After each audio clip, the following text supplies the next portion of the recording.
جب بنو امیہ نے سازش کر کے حضرت عثمان کو قتل کروایا، ان اموی گنڈوں نے پروپیگنڈا کر کے یہ بات کرا دی کہ یہ اس کا علی قاتل ہے، بنی ہاشم قاتل ہے، تو اس پر رد عمل تو بنتا تھا نا، انہوں نے بڑی گالیاں نکالی جو اس وقت بنتی تھی۔ جب مولا کائنات کو پتہ چلا کہ یار یہ اپنا ایمان ضائع کر رہے ہیں، انہوں نے وضاحت دے دی کہ یہ نہ ہمارا شعار ہے نہ ہمارا شوق ہے، نہ ہم نے ایسا کیا ہے۔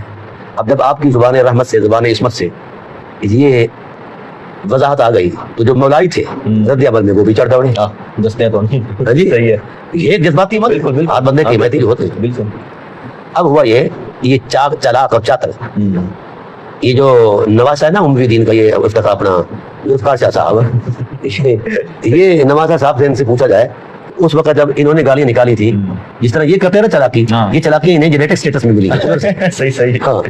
وہ یہ کہ انہوں نے جب پروپیگنڈا کہ انہوں نے کیا ہے آپ نے صفائی دے دی، ادھر مولائی چڑھ گئے، انہوں نے بھی گالی گلوچ خوب نکالی۔ اب پھر وہ پروپیگنڈا کرتے ہیں کہ دیکھو یہ اصحاب رسول کو گالیاں دیتے ہیں، اچھا اپنا نہیں دیکھا، اپنا نہیں دیکھا، ٹھیک نا، علی کے ماننے والے اصحاب رسول کو گالیاں دیتے ہیں۔ یہ تاریخ ہے ان کی، نالے چور نالے چکر۔ صحیح۔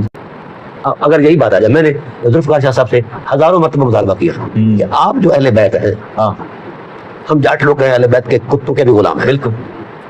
اگر میری ماں کو شادی پیٹو ماں کو گالی دے تو اس کی انتریاں نکالو، بالکل ٹھیک ہے، اور ہم نے نکال دیتے ہیں، بالکل نہیں دیکھتے کہ آگے کیا ہو رہا ہے پیچھے کیا ہو رہا ہے۔ اب جو تیری ماں زہرا پاک ہے وہ بظاہر رسول بھی ہے، ان کو جس نے گالی دی ہے تو رسول کو گالی دی ہے، اور حسنین کو ماں کی گالی دینے والا وہ واجب التکریم ہے، صحیح بخاری کا راوی ہے، کیونکہ وہ شاہ صاحب کا ننھال ہے۔